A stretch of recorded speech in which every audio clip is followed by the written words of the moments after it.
Deməli, bu gün başlayırıq molekulyar kinetik nəzəriyyənin əsaslarından.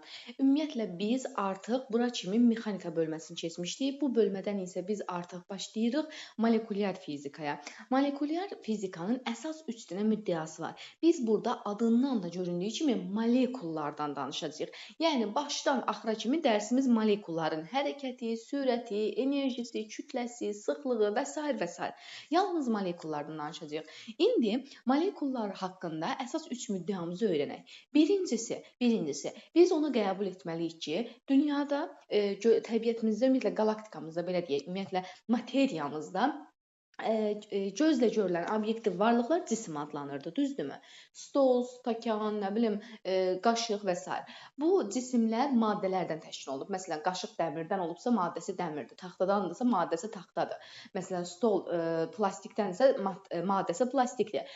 Maddələr də atomlardan və ya molekullardan təşkil olunmuşdur. Bu, molekulyar kinetik nəzəriyyənin əsas 3 müddəasından birincisidir. Deməli, birincisi nə oldu? Maddələr atom və ya molekullardan təşkil olunmuşdur.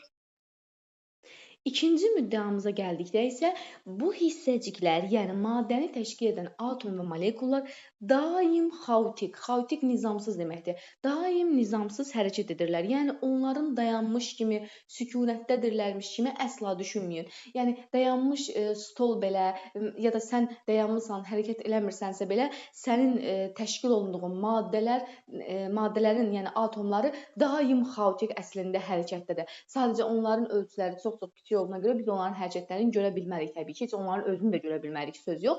Amma biz onu bilməliyik ki, bu atom və molekullar əsla sükunətdə olmurlar. Sükunətdə olmaq dünyanın sonu deməkdir. Yəni qalaktikamızın, materiyamızın bitməsi demək olardı. Yəni hər zaman molekullar nə olurlar? Daim xaotik hərəkətdə olurlar. Daha sonra əsası 3-cü müddəamız isə bundan ibarətdir ki, həmən bu molekullar arasında qarşılıqlı təsir qüvvələri olur. Yəni bu molekullar bir-birini itələyə bilirlər, bu molekullar bir-birini cəzb edə bilirlər. Bu da bizim molekulyar kinetik nəzəriyyənin əsas 3 müddəasıdır. Bunu dedikdən sonra biraz təriflərindən danışsaq, molekul nədir? Molekul maddəni təşkil edən ən kiçik zərrəcikdir və molekul maddənin fiziki və kimyəvi xassələrini özündə daşıyan ən kiçik zərrəcikdir. Amma molekullar yenə deyirəm, ən kiçik zərrəcik olsalar belə, onlar da parçalanaraq atomlar əmələ gətirirlər. Yəni molekul maddəni təşkil edən ən kiçik kütlədir, belə deyək. Və maddənin fiziki, kimyəvi xassələrini özündə daşıyan ən kiçik hissəcikdir. Amma atom isə elementin kimyəvi xassələrini özündə daşıyan ən kiçik hissəcikdir. Əgər bir elementdən söhbət gedirsə, orada elementin kimyəvi xassəsini daşıyan ən kiçik zərrəcik atom, amma maddənin fiziki və kimyəvi xassəsini özündə daşıyan ən kiçik hissəcik molekul hesab olunur. Molekul da maddəni təşkil edən ən kiçik həm də kütlədir. Bunları bildik. Daha sonra biz nəyi deyə bilərik? Burada ən çox istilik hərəkətindən söhbət gedəcək. Niyə? Məsələn, sən əgər durub, saçını darayırsansa, televizora baxırsansa və s. ya da harasa gedirsənsə, bu fizikada mexaniki hərəkət qəbul edilirdi, düzdürmü? Amma biz molekulların hərəkətinə mexaniki hərəkət deyə bilmərik. Niyə ay müəllim? Çünki molekulların hərəkəti bizim mexaniki hərəkət adlandırdığımız hərəkətdən çox-çox mürəkkəb hərəkətdir. Yenə deyirəm, molekulların sayı düşünə bilməyəcəyimiz, yəni belə deyək də, bir qənd parçası qədər maddənin içərisində düşünün ki, bir səhradakı qum dənəsi qədər molekul var. Yəni molekulların nə qədər çox olduğunu düşünə bilirsinizmi? Qənd parçası qədər maddənin içində düz səhradakı qum dənəsi qədər molekul var. Yəni molekullar gördüyünüz kimi nə qədər çoxdur və bu molekullarda daim xaotik hərəkətdədir, dayanmadan hərəkət edir. Axı bizim mexaniki hərəkətə bu çox da uyğun gəlmədi. Bəli, hərəkət olması ilə bağlı nəticə etibarilə əlbəttə ki, hərəkətdir, amma mexaniki hərəkətin mürəkkəb formasıdır. Ona görə də biz molekulların hərəkətinə istilik hərəkəti deyəcəyik. Artıq mexaniki hərəkət yox. Deməli, burada indiyə kimi öyrəndiyimiz hərəkətlər, cisim getdi, quş uçdu, top gəldi, maşın getdi və s. bu hərəkətlərin hamısı mexaniki hərəkətdir, amma molekulların hərəkəti istilik hərəkəti adlanır. Onda deməli istilik hərəkəti nə oldu? Maddəni təşkil edən zərrəciklərin nizamsız hərəkətidir. Təbii ki, zərrəciklər olsa nizamsız hərəkət edir. İndi istilik hərəkəti ilə bağlı istilik hadisələri də var. İstilik hadisələri ümumiyyətlə istilik hərəkəti ilə bağlı olan hadisələrdir.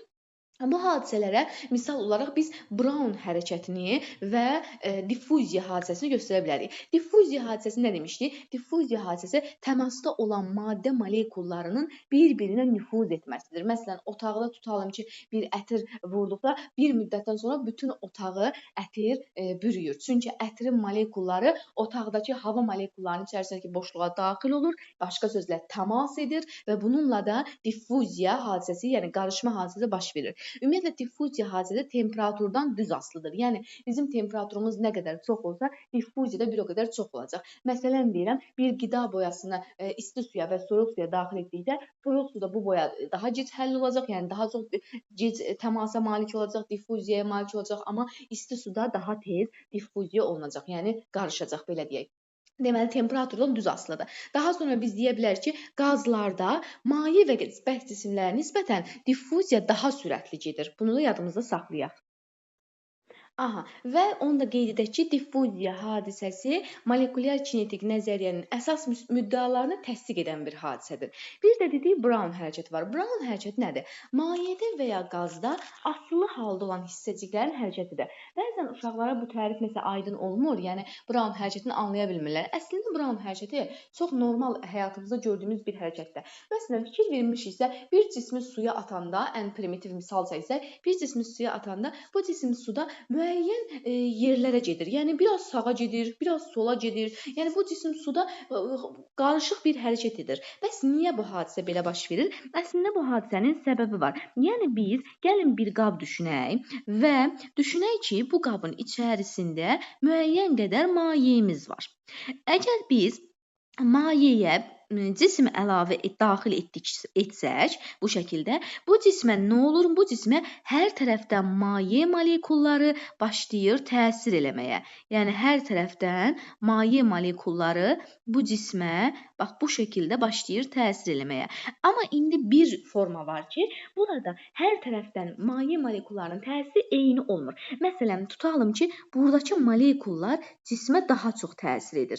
Fikir verirsinizsə, yuxarı sol tərəfdən cisim sanki daha çox itələnir. Ona görə də bu cisim bu tərəfə doğru itələnəcək və cismin ikinci halı burada olacaq. Ola bilər ki, cisim burada olanda artıq ona hər tərəfdən təbii ki, molekullar yenə də təsir edəcək, amma ola bilər ki, bu cisim burada olanda aşağıdan edilən molekul təsiri daha çox olar. Fikir verirsinizsə, şəkildən də göstərməyə çalışıram ki, aşağıdan təsir daha çoxdur. Bu isə cismi artıq yuxarı doğru itələnməyə məruz qoyacaq. Bax, buradan da biz artıq gördük ki, birinci halda cismə yuxarıdan molekul təsiri çox olduğuna görə cismi aşağı itələdi. Cisim aşağı gəldikdə isə aşağıdan olan təsir çox olduğuna görə cismi yuxarı itələdi və cismin maye daxilində bu cür hərəkəti Brown hərəkətidir. Yəni mayedə və ya qazda asılı olan hissəciklərin hərəkətidir. Vəssalam. Yəni cisim mayedə olanda onun hərəkəti təbii ki, bu molekullara görədir. Hansı tərəfdən molekul daha çox təsir eləsə, cisim onun əksi tərəfə gedəcək də. Təbii ki, yuxarıdan itələnmə çoxsa cisim aşağı gedəcək də, məntiq cəhətdən də. Yəni bu şəkildə də Brown hərəkətini də deməli anlaya bilərik. Brown hərəkəti də temperaturdan asılıdır və ona görə də o da əlbəttə bizim üçün istilik hərəkəti adlanır. Brown hərəkəti də elə bayaq qeyd etdiyimiz kimi diffuziya hadisəsi də molekulyar kinetik nəzəriyyənin əsas müddəalarındandır. Aha. Daha sonra danışa bilərik biz nədən? Molekulyar kinetik nəzəriyyədə molekulyar qüvvələr var. Molekulyar qüvvələr hansı qüvvələrdir? Elektromaqnit təbiətli qüvvələrdir və molekulların tərkibinə daxil olan yüklü zərrəciklərin qarşılıqlı təsiri nəticəsində yaranır. Bu şəkildə yadımızda saxlaya bilərik. Daha sonra biz burada danışa bilərik. Qısa bir qeyd demək istəyirəm. Maddənin aqreqat halından. Qısa bir şəkildə onu qeyd edək ki, maddənin aqreqat halının əsas 3 halı var. Əgər maddədə təsir edən potensial enerji, yəni molekullara təsir edən potensial enerji kinetik enerjidən çox böyük olarsa, bu zaman maddə bərk halda olur. Maddə bərk halda olur və bərk halda olan maddə həm də formasını saxlayır. Həm həcmini saxlayır, həm də formasını saxlayır. Ay müəllim, bəs bu nə deməkdir? Uşaqlar, yəni bəlkə kimi özünüz gəlin bir dənə fikirləşək. Mənim əlimdə bir dənə kvadrat şəkilli buz parçası var. Mən onu dairəvi qabın içinə olduğu kimi daxil edə bilərəmmi? Xeyr. Çünki bərk cisim nə edir? Həcmini saxlayır. Yəni həcmi necədirsə, onu mən daha doğrusu formasını saxlayır. Yəni forması dördbucaqdırsa mən onu yumru qabın içinə daxil edə bilmərəm. Çünki forması dördbucaqdır. Deməli formasını dəyişə bilmədim. Onda belə çıxır ki, bərk maddə formasını saxlayır. Həcmini də saxlayır. Sən 1 litr qabın içinə sığa biləcək buzu götürüb yarım litr qabın içərisinə daxil edə bilmərsən. Yəni buz oradan çıxacaq. Deməli nə edir? Həcmini də saxlayır. Yəni nə boydadırsa, əgər buz, sən onu həmin boyda qabın içinə daxil edə bilərsən. Ondan kiçik qabın içinə daxil etsən, boşluq qalmayacaq. Əksinə buz oradan çıxacaq. Böyük qabın içinə daxil etsən, boşluq qalacaq. Bu o deməkdir. Yəni həcm saxlamaq, forma saxlamaq bu deməkdir. İkincisi biz də danışa bilərik ki, potensial enerjinin kinetik enerjiyə bərabər olduğu hala, bu halda bizim maddəmiz olur maye halında. Maye halında olan qablar, maddələr də belə deyək, onlar da həcmini saxlayır.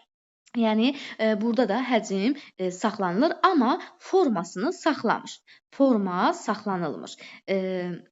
Yəni bu nə deməkdir? Bəs gəlin bir dənə maye deyəndə ilk ağlımıza su gəlir də. Gəlin suyu fikirləşək. Sən 1 litr suyu götürüb yarım litr qabın içinə daxil edə bilərsən? Əlbəttə ki, yox. Su daşacaq da, düzdür? Deməli həcmini saxlayır da. Əgər əlimdə 1 litr su varsa, onu 1 litr qaba daxil etməliyəm. Ya da daha böyük. Daha böyük deyəndə boşluq qalacaq. Amma formasını saxlamır. Yəni sən istəyirsənsə suyu yumru qaba daxil et, yumru olacaq. Dördbucaq qaba daxil et, dördbucaq olacaq. Nə bilim, silindrik qabda silindrik olacaq. Yəni suyu hansı qaba atsaq, o formanı alacaq. Deməli formasını saxlamır. Üçüncü halımızda isə fərz edək ki, kinetik enerji potensial enerjidən çox-çox böyükdür. Bu halda olanda isə artıq bizim maddəmiz qaz halında olur. Qazlar isə nə həcmini saxlamır, daha doğrusu həcm saxlanılmır, yəni burada, nə də formasını da saxlamır.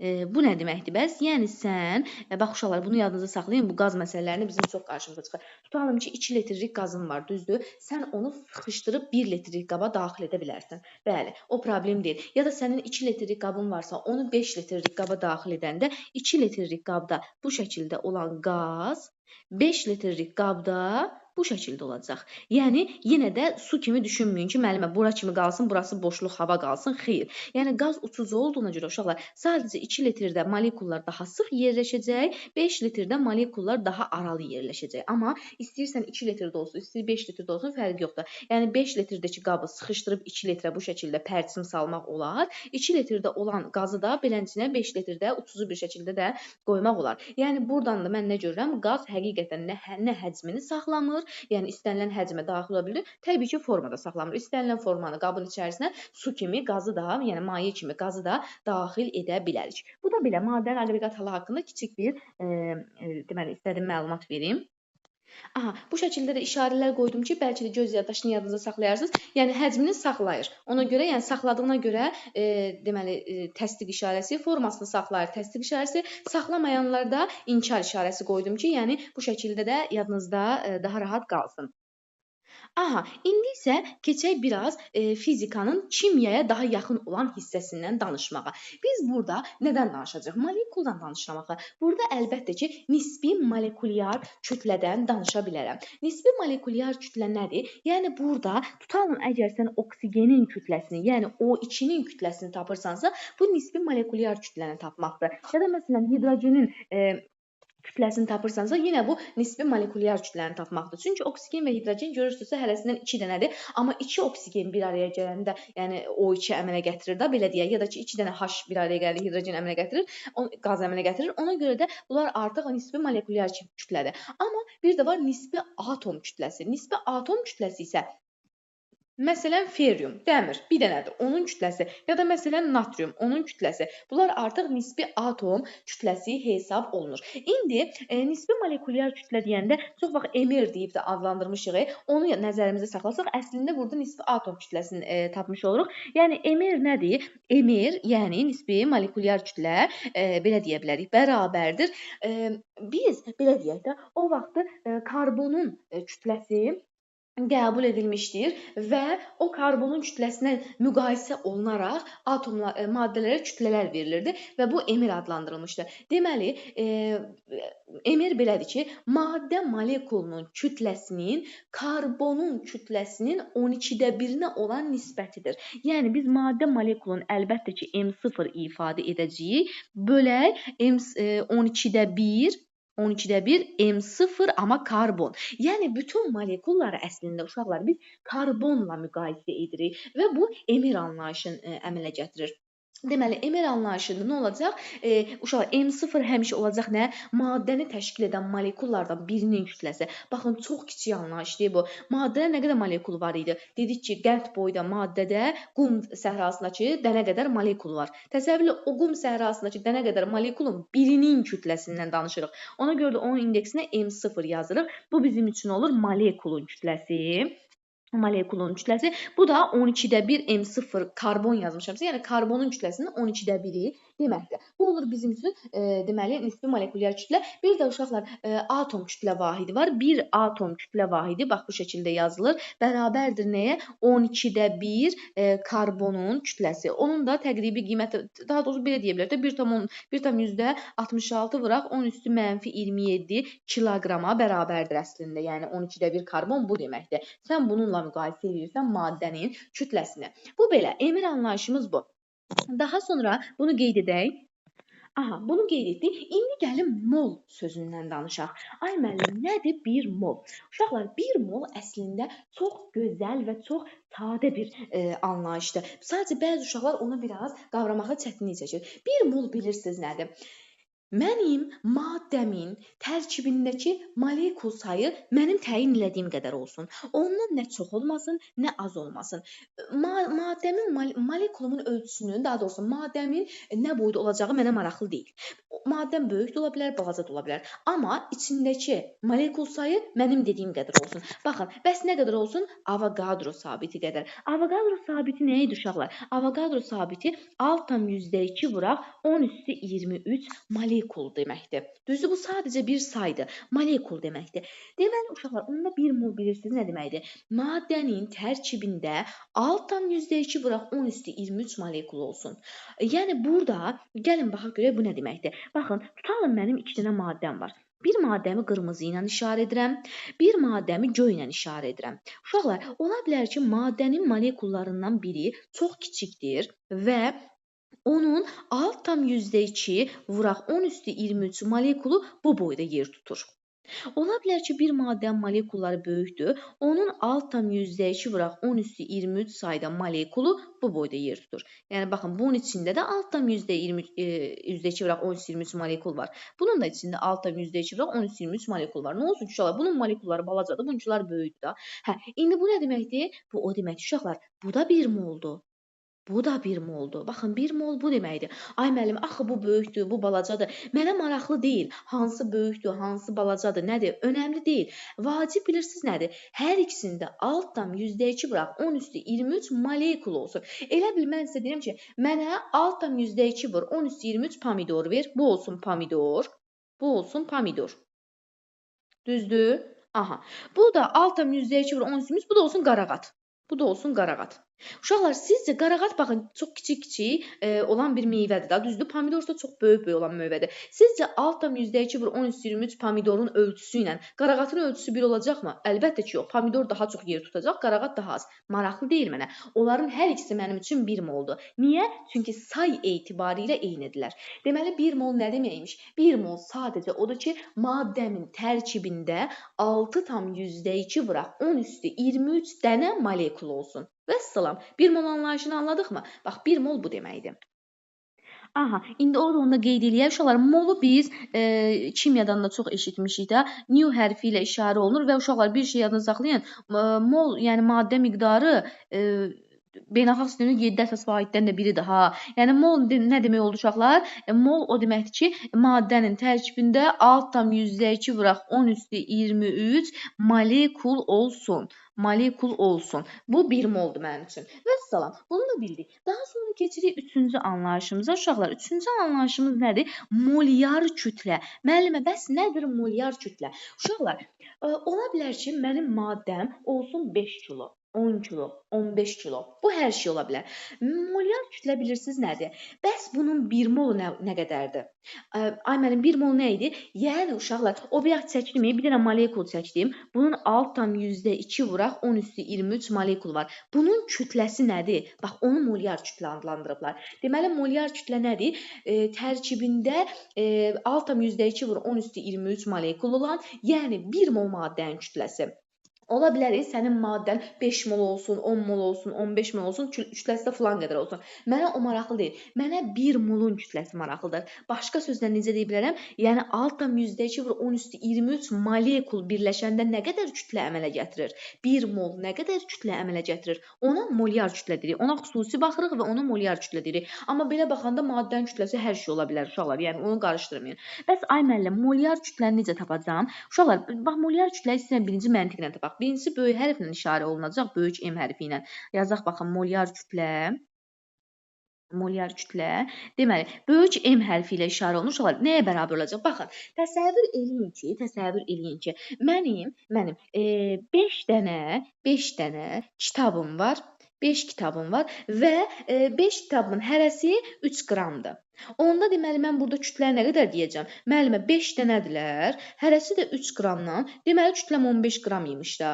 Düzdür? Gəlin indi molyar kütlə anlayışına baxaq. Uşaqlar, molyar kütlədə bəs mənim əlimdə nə qədər molekul var? Molyar kütlə demişdik 1 mol üçün hesablanır. Yəni dənə olaraq altdan %2 vur 10 üstü 23 molekul var. Baxın dənəni tapdım. Elə burada 5 kitabdan söhbət gedirsə, burada altdan %2 vur 10 üstü 23 molekuldan söhbət gedir. Bəs kitabın birin 3 qramdan hesablamışdım. Bəs burada molekulun biri neçədən hesablanacaq? Uşaqlar, molekulun birinin kütləsini sən belə deyə bilmərsən. Onu sizə məsələnin şərtini deyəcək. Çünki hər molekulun öz kütləsi var. Axı hidrogeninki başqadır, oksigenin də başqadır. Onda M0-dan işarə edəcəyik. Çünki dedik axı bir molekulun kütləsi M0-dır. Deməli mənim 5 kitabımın hərəsi 3 qram idisə, bu ümumilikdə 15 qram kütlə verdisə, onda deməli molyar kütləyi tapanda 1 molekulum M0-dır və ümumi kütləyi tapmaq üçün də saya vurmalıyam da. Bəs molyar kütlədə sayı nə qədər götürürdü uşaqlar? 1 mol qədər. Yəni altdan %2 vur 10 üstü 23 qədər. Və tutam, onda deməli molyar kütlə nəyə bərabər olacaq? N Avogadro vuraq M0. Baxın, burada M0 nə oldu? Bir molekulun kütləsi. Bəs sayı nə qədərdir? N Avogadro qədər. Yenə deyirəm, Avogadro ədədi nədir? Altdan %2 vur 10 üstü 23. Və salam, bu da bizim üçün oldu molyar kütlə anlayışı. Qaranlıq nəsə varsa yenə də soruşarsınız. Buradan biz molyar kütlənin təbii ki, vahidini də tapa bilərik uşaqlar. Deməli, molyar kütlə böyük M hərfi ilə işarə olundu. Bərabərdir nəyə?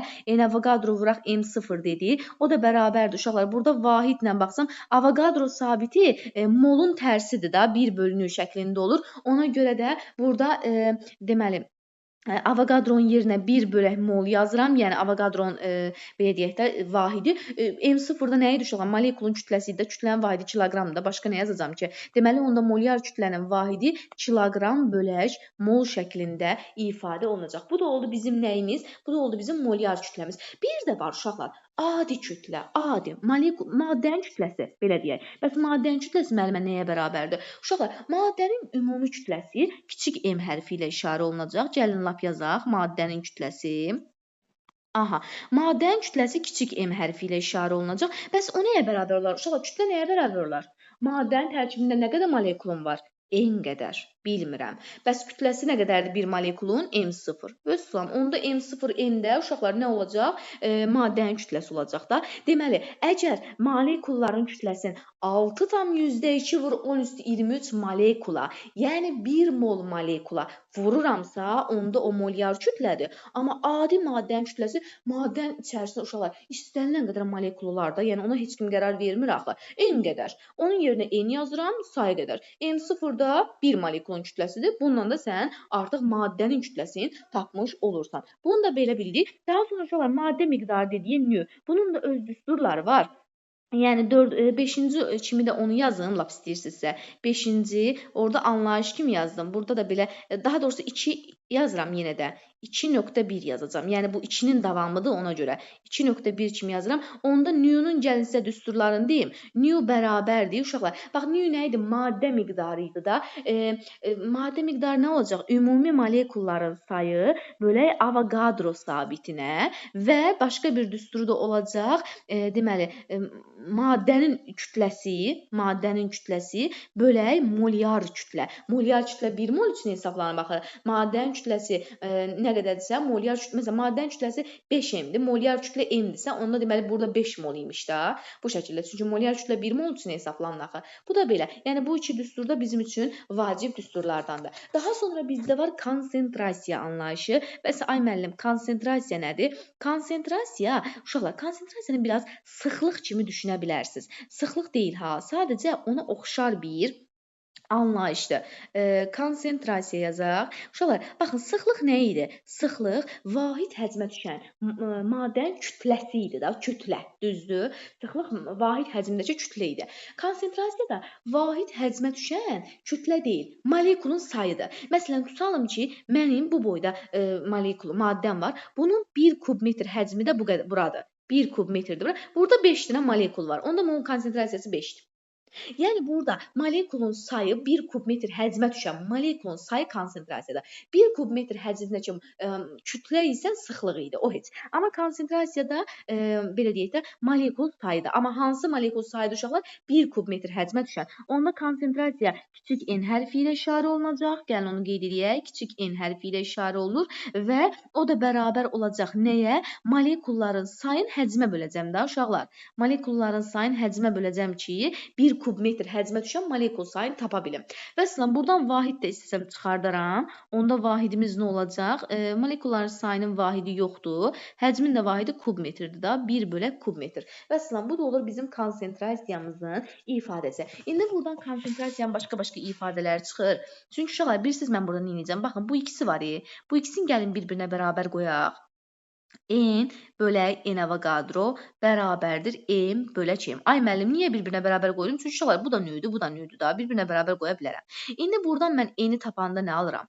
N bərabərdir M N Avogadro bölək molyar kütlə. Düzdür? Bu N-i gətirib bu düsturda yerinə yazıram. Gəlin baxaq. Konsentrasiya özü nə idi? N bölək V. O da bərabərdir. N-i nə aldım mən? M N Avogadro bölək molyar kütlə vuraq V. Məxrəcə düşdü da. O da bərabərdir. Uşaqlar, M bölək V nədir? M bölək V sıxlıqdır da dedik. Onun yerinə sıxlıq yazıram. Rho N Avogadro bölək M. Uşaqlar, baxın, N Avogadronu M-ə böləndə nə verir bəs? Bir molekulun kütləsini vermir. Yəni 1 böl 1 molekulun kütləsi də. Onda burada alınır rho bölək. Yəni buradan çünki mən M0-ı tapsam, M bölək N Avogadro alınır da. Və bu M0 düşür məxrəci. Yəni bunun yerində məxrəcidə M0 yazıram da. Vəssalam. Bu da olur mənim ikinci düsturum. Onda gəlin buradan N-i tapaq. Konsentrasiya nəyə bərabərdir? Sıxlıq bölək 1 molekulun kütləsi. Və yaxud da buradan sıxlığı tapsam, sıxlıq nəyə bərabərdir? Konsentrasiya vuraq 1 molekulun kütləsi. Baxın, bu sıxlıq və konsentrasiya arasında əlaqə düsturudur. Baxın, bu düstur da bizim üçün vacib düsturlardan biridir. Bu anlayışları mən özüm belə birləşdirdim. Bir dəfəyə keçdim ki, uşaqlar anlasın. Bax, bu emir anlayışımızdır. Daha sonra bu molyar kütlədir. Sonra bu bir molekulun kütləsi, bir maddənin kütləsidir daha doğrusu. Bunlar maddə miqdarının ifadələridir. Bu isə, baxın, bu və aşağıdakı da konsentrasiyanın ifadələridir. Yəni, bu gedişatı əzbərləməsək də olar. Əsas bu iki düsturu bilməkdir. Yəni, rho bərabər NM0-ı bilməkdir. Bu belə. Bura kimi artıq bizim məsələlərimiz bitdi. Yəni, öyrənəcəyimiz kəmiyyətlər bitdi. Bir də burada qaldı nə? İdeal qaz. İdeal qazın nə olduğunu bilmək. Bir də molekulyar kinetik nəzəriyyənin əsas tənliyi. Deməli, ideal qaz nədir uşaqlar? İdeal qaz seyrəkləşdirilmiş qazdır. Ay müəllim, seyrəkləşdirilmiş qaz nə deməkdir? Yəni uşaqlar, molekullar arasındakı məsafə o qədər böyükdür ki, güya elə bir şey yoxdur real həyatda. Adına bax ideal. İdeal heç nə yoxdur, axı qaz da ideal ola bilməz. İdeal qaz yoxdur real həyatda. Real qazlar var. İdeal qaz yoxdur. Sadəcə biz fizikanı öyrənmək üçün bunu model kimi istifadə edirik. İdeal qaz nədir? Seyrəkləşdirilmiş qazdır. Yəni biz təsəvvürümüzə alırıq uşaqlar.